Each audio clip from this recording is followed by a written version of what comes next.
Okay, so I liked one singular TikTok about Germany and the Holocaust 2 weeks ago during our other Holocaust episode. And then since then, half of my For You page has just been like, did you know this about the Holocaust? And then I watch them every single time because it's fascinating in a terrible way, but like I can't wrap my mind around it. Anyway, so that is how I found today's Women of STEM. Disha said we can talk about the Holocaust again, so yippee! I don't know why, like, you have to have permission for me to talk about the Holocaust. Who's censoring you? That's a good point, but I really felt like I had to ask. Okay, but, like, who are we talking about? Okay, right. So she's Giselle Perl. Giselle. She's a Hungarian Jewish gynecologist who was imprisoned in Auschwitz and was forced to be a doctor there while like also being a prisoner at the same time. So let's get into that.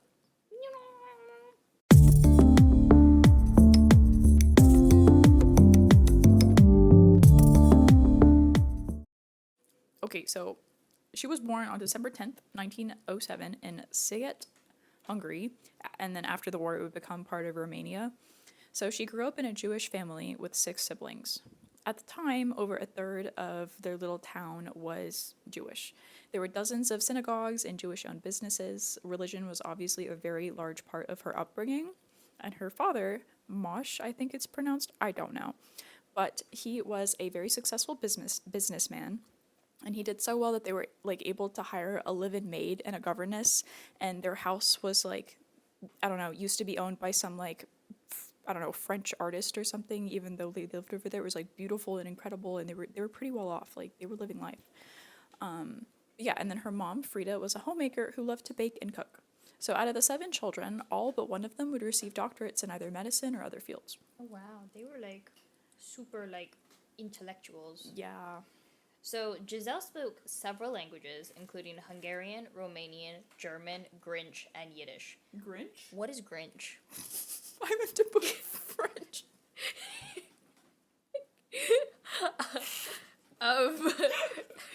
She's What's Grinch, Eva? She speaks French. That was just autocorrect.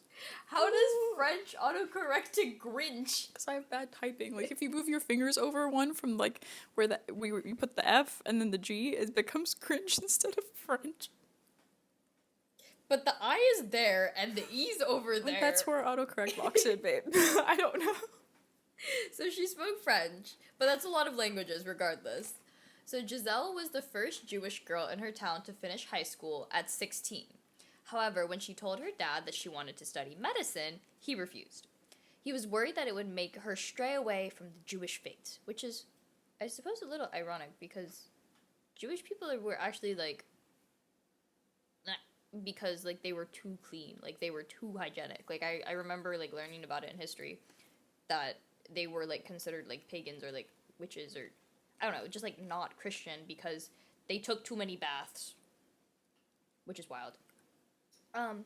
But she ended up making a vow over a prayer book that he had given to her.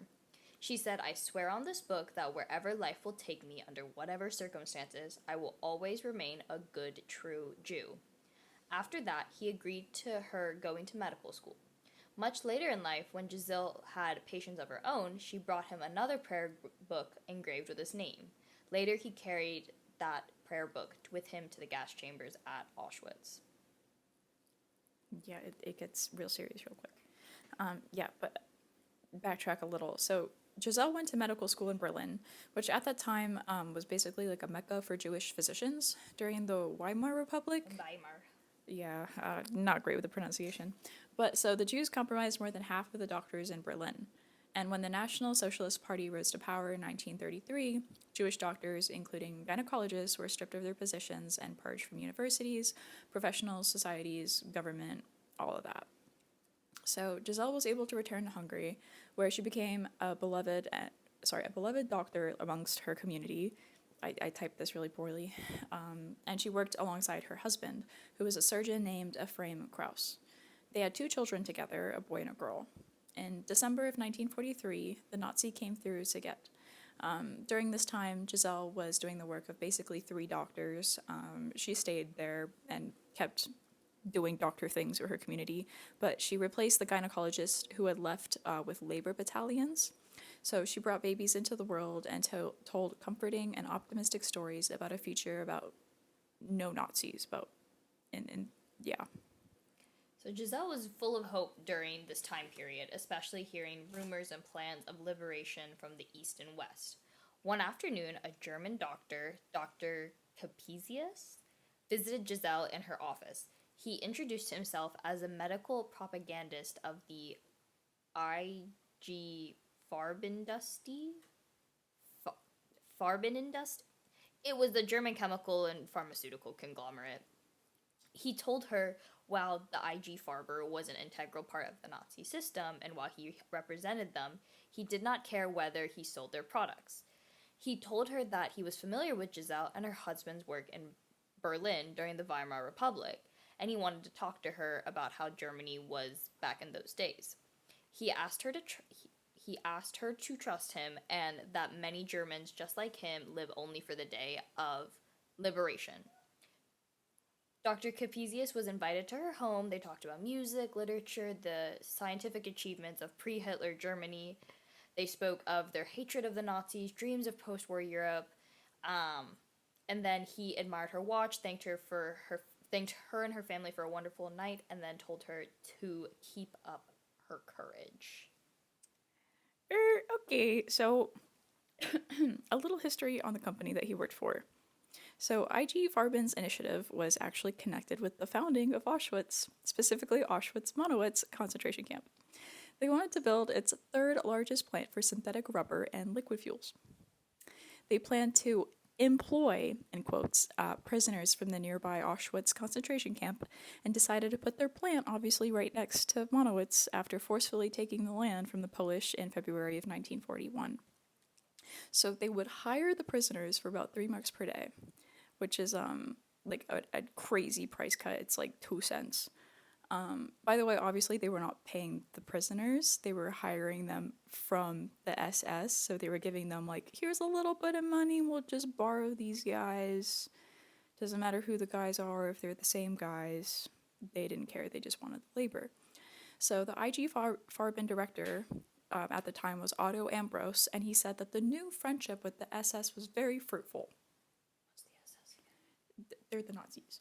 Oh, okay. Yeah, they're like the soldier guys. But also for clarity, the Auschwitz concentration camp wasn't just one singular camp. It was more of a system of camps. So there were 3 main camps and about 40 to 50 smaller sub-camps. Auschwitz 1, like original Auschwitz, I guess, was the main camp established in May 1940, serving as the administrative center, the detention center, and the site of early executions when it opened. In 1941, they established Auschwitz II Birkenau, which really served as the main site of extermination after the Wannsee Conference in 1942, after which they moved the gassing of prisoners from Auschwitz I to Birkenau. And not so fun fact, I have actually been there because I went to Poland. But this was the largest part of the complex. After conducting tests with lethal gas Zyklon B in September of 1941, they expanded from 1 gas chamber at Auschwitz I to 4 new crematoria with gas chambers attached to them at Auschwitz-Birkenau in 1943. The last of the 3 main camps was Auschwitz III in Monowitz. It was established in October 1942, with the main goal being forced labor camp designed to provide slave labor for the IG Farben synthetic rubber and fuel factory. Monowitz became a separate autonomous camp in November 1944 and ended up overseeing many smaller subcamps in the region. All right, so back to Giselle. So about 5 months after meeting Dr. Capesius, she met him again, this time in the 2nd month of her stay at Auschwitz and Birkenau. He was dressed in an SS uniform. He was also the commander of the camp. Dr. Capesius noticed her when I'm not sure how to pronounce this, I also spelled that wrong, but Dr. Mengele. Oh, like Dr. Yeah, Mengele. like the Dr. Mengele, yeah. I forget his first name. But yeah, he was like the famous like experimenter, like Hitler's like yes, #1 physician. Yeah. He was the chief physician of the camp, and he ordered all Jewish physicians to step out of line to quote-unquote establish a hospital. She was later sent to meet with Dr. Capesius, and he told her that she was going to be the camp gynecologist. Jewish doctors who were about to be imprisoned were instructed to take all of their medical instruments and their medicines and their most expensive doctor things with them, as they may or may not be allowed to practice still, is what they were told. That's what they told them, at least, right? So Giselle's instruments were confiscated by Dr. Capesius. He also took the watch that he complimented on when he visited her home. That's crazy. That is so crazy. Yeah. So let's talk about a little bit about what happened in those 5 months before she was actually in Auschwitz. In February of 1944, Giselle was still at home, miserable, but she was still at home. In March of 1944, the Germans overran Hungary. First, everyone had to sew a yellow Star of David, and then they imposed a curfew, travel was inhibited, homes were searched, businesses taken from the Jews, and then official burglary. Except for it wasn't official. It was just like, this is mine now. Yeah. They stole gold, silver, jewels, anything they wanted, and then they were pushed out of their homes and into the ghettos. Giselle writes in her book, at least they had their relatives and loved ones there. She states that the ghetto only served the purpose of allowing the officials to steal from them more easily. The Gestapo, am I saying that right? Yeah. Okay, the Gestapo, what did the Gestapo do? I know, I lost it. You're Wait, almost there. the Gestapo? One more. Gestapo. Yeah. Right there. Where's the Gestapo? The Gestapo, okay. The Gestapo ordered her to establish a hospital for the ghetto with a maternity ward. She remembers being happy because she thought that meant they were not going to deport them after all. Like, they were just going to, stay in the ghettos and, separate but equal, but, not really. Because, why would you establish a hospital? So the hospital, it's a very loose term for this. It was one room that she had cleaned, and then she had asked all the other people around her in the ghetto, being like, "Hey, do you have an extra towel? Do you maybe have a Band-Aid? Whatever you can donate, whatever you have, it's for our hospital." So that's all they had. She performed her first delivery, and the head of the Gestapo brought diapers as a gift for the baby, complimented her skills, and was like, "Wow, this is amazing, you did such a great job, what a beautiful baby boy, yippee." The next day, the order for deportation came from Berlin. The same Gestapo officer who brought the diapers threw the mother and the day-old baby that he gave diapers to into the cattle car to go to the concentration camp. Giselle didn't know, but her daughter Gabriella was hidden away with a non-Jewish family and would manage to survive the war. Within months, virtually all of the Jews of Szeged would be sent to Auschwitz. Oh my god. The concentration camp. Giselle recalls her first sight of the death camp. Billowing black clouds of smoke from the crematorium, tinged crimson by sharp red tongues of flame that licked the sky. She embraced her husband for the very last time, promising each other that they would one day meet in Jerusalem. So Joseph Mengele, who we previously mentioned before, was the camp's head doctor. This was Hitler's right-hand man, loved experimentation. He was also quote unquote called an I was an anthropology minor, so we talked about him a lot. And he was quote unquote an anthropologist, and he gives anthropologists a really bad rep because Anyways, but he patrolled the ramps of the newly unloaded prisoners and decided their fates. He would point either left or right, left for immediate death, or right for work and then death. Sorry, brief intermission. But Joseph Mengele ended up becoming a universal symbol of the horrors of the Holocaust, and for months he would be Giselle's personal nightmare. When the war broke out, Mengele was at the start of a promising career in medicine and anthropology. He's very hated in anthropology. However, after arriving at Auschwitz, he found himself with what the BBC stated as a petri dish of possibility. Human subjects of every variety, with none of the ethical limitations that usually marked the human experience. Because Jews at the time were not even considered human, which is horrifying. All of his experiments shared the same goal, to establish the genetic basis of the human talents and imperfections from eye color to dwarfism. This put him at the forefront of the Nazi regime, providing a scientific basis for the Nazi worldview. Basically, he was trying to find a biological reason for why like Aryan purebred Germans who were better than everybody else in the world. Long story short, that's not possible.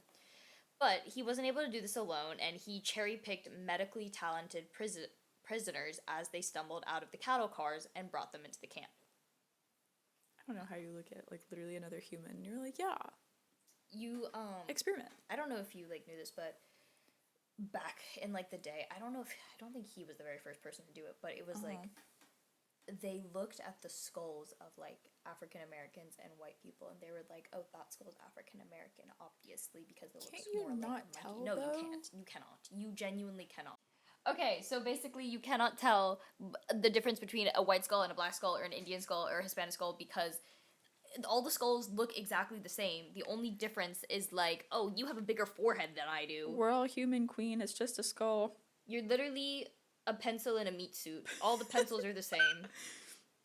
Yeah, with some electrical wiring. That is also the same. But yeah, so this terrible guy would go consult the camp records to find prisoners' medical specialties and then go interrogate them. He's like, I heard you were a doctor. What kind of doctor? And then he'd be like, ooh, okay, I can use you for my project.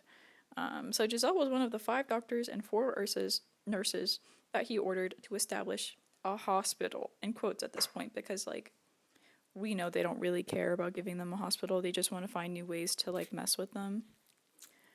And maybe like quarantine the sick so they can give like an excuse to, anyway, whatever. They're establishing a hospital in the concentration camp. Giselle was initially tasked with encouraging blood donation, in quotes, because like it's not a donation, it's give me your blood or you're dying. And they were already dying anyways. It's not like they had very much blood to give. No, it's like they're just, I think for this specifically, they'd round up all the people that are healthier and like especially the young men and like the boys who like had some life in them. And they were like, oh, well, we're going to send them over there because they're still young and like they're like 14 through 16, whatever. We're going to give them like double rations. They're going to work. They're going to like, you know, do some good. They were like human blood bags. Yeah, they were human blood bags. And when they couldn't give any more blood, they were sent to go die. Yeah, because the Nazi army needed blood for like infusions and such in their own soldiers. But in some instances, Giselle and the others knew that prisoners with like contagious diseases would be killed because it's in their blood and they can like test that. So the doctors would replace the like the other person's blood with their blood so that they wouldn't, you know, they could like live a little bit longer. But so on days when she knew that the SS would clear out the hospital and send like the sick out to the gas chambers, she would like strategically send some of them back to their barracks, as many as she could. She'd be like, just don't come today, like stay over there. She also found an ointment to soothe a terrible rash that spread through the camp, and once helped a prisoner overcome temporary blindness that was caused by vitamin deficiency by getting them the right injections. Okay, like random actually, but the ointment was actually just margarine. It was just like butter on their bread, on their rations. She was like, I need to tell them something. Like, they just need some hope right now. They need something.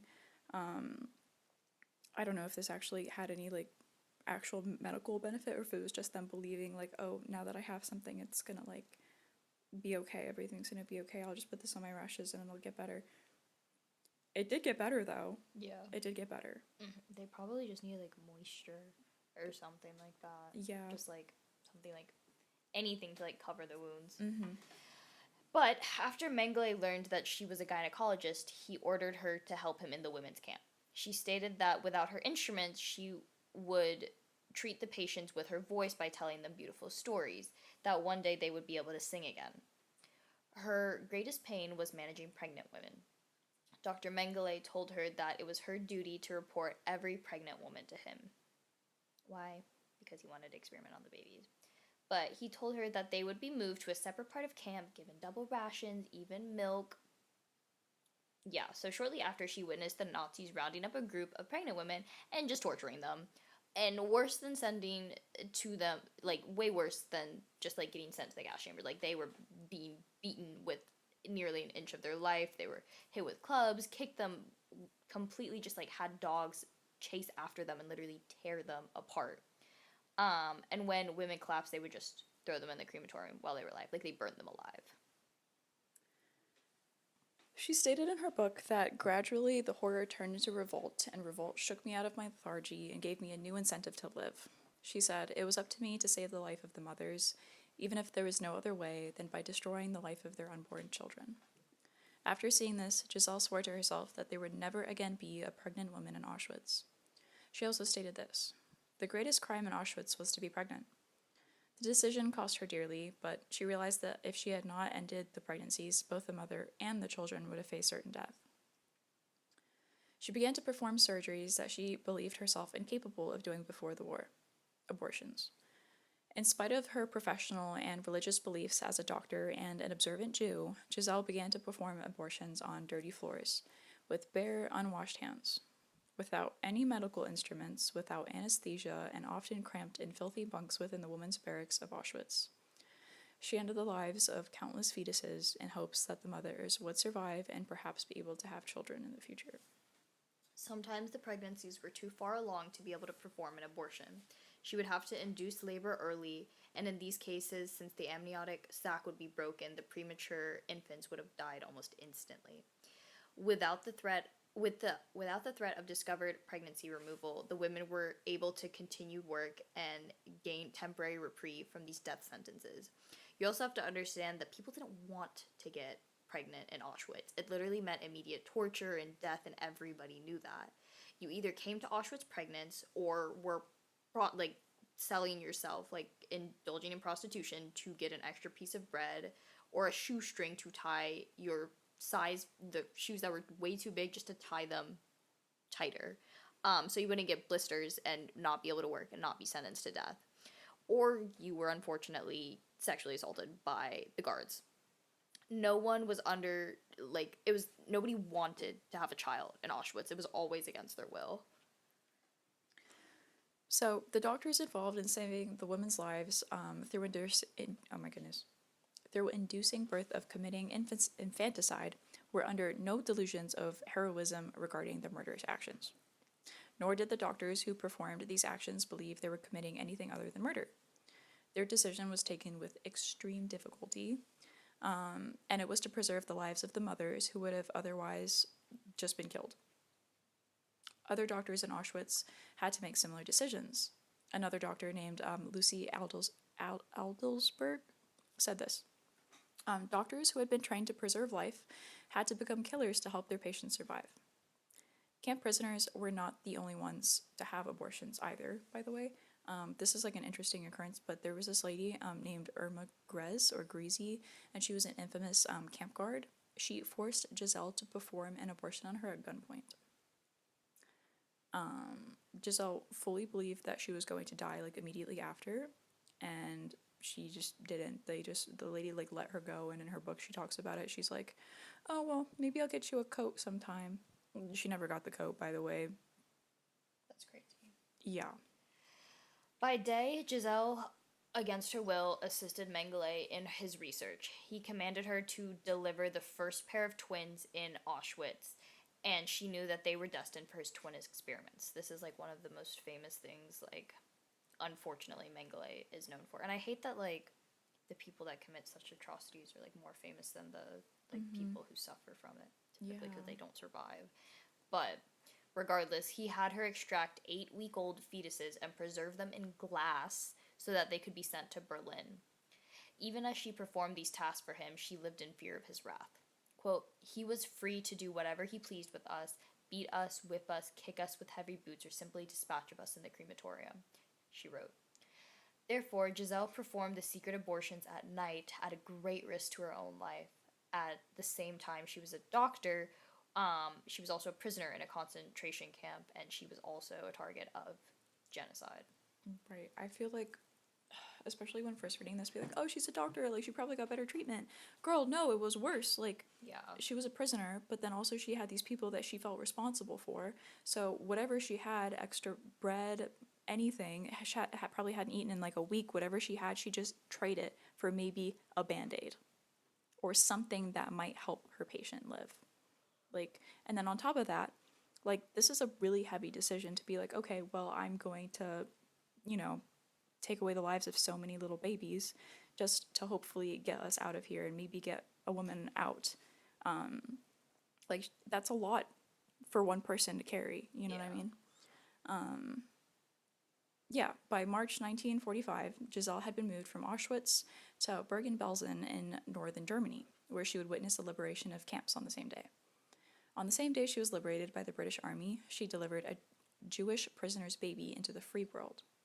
She remained in that area for several months after, working in the hospital to deliver dozens of free babies.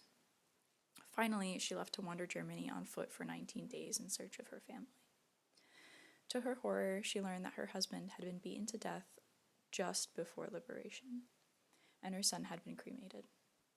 She attempted suicide by poison, but ended up recovering. She did not immediately return to medicine. Honestly, she was like over it. She was like, I can't do this ever again. Like, I can't do it. But instead, she traveled the world to speak of what she had witnessed and raise money for refugees. The turning point was when the First Lady, Eleanor Roosevelt, invited her to lunch. She urged Giselle to return to her practice. Giselle stated, I don't want to be a doctor, I just want to be a witness. In 1948, she published her memoir, I Was a Doctor in Auschwitz. She was the first person to attest to the reproductive and sexual horrors sexual horrors that were inflicted on female prisoners. Okay, so I found this yesterday and I read half of it in one sitting. It's so like intense that you can't look away from it. She does a very good job articulating what she was feeling and going through at the time. Also, like English wasn't her first language. I'm not sure if it was translated into English or if she wrote it in a different language, but the way that she writes is captivating, and it gives you such an insight that you would not otherwise get. Also, I feel like in this day and age, a lot of people don't really know what happened in Auschwitz anymore. Yeah. Especially in America, I feel like they're just like, oh, it's the thing with the Jews, right? And then that's all they know. Which is crazy. Right, like, If you don't learn your history, you're bound to repeat it. yes. So I would highly, highly, highly recommend her memoir. You can find a PDF somewhere. Like, it's not the longest read in the world, but like it's very informative. And it's going to tell you a lot more than we can get through in like 40 minutes. So. Right. So, Giselle also wrote to the U.S. War Department to offer herself as a witness to any trial of Mengele, calling him the most perverse mass murderer of the 20th century, and testifying that under his direction, Auschwitz became a perfectly organized death camp. And the trial never occurred, and he ended up living his days as a fugitive in South America until he died. Like, he basically, he committed these atrocities and just got away with it. But that same year, President Truman signed a bill granting Giselle citizenship at Roosevelt's urging. I'm assuming First Lady Roosevelt's. I'm not sure if, I think this was the president at this point because they were like, she didn't write any bills or anything, and he wrote like basically the same bill. Wait, like, so Roosevelt before his death was like, I want to make her a citizen, and then Truman was like, yeah, do it. I think so. Or his wife met with her and was like, you gotta keep doing what you're good at. Yeah. And then I think her husband, the president, wrote like a bill, but like it didn't get passed or something. I see. And then Truman like signed the bill. And officially made her a citizen. Yes. Gotcha.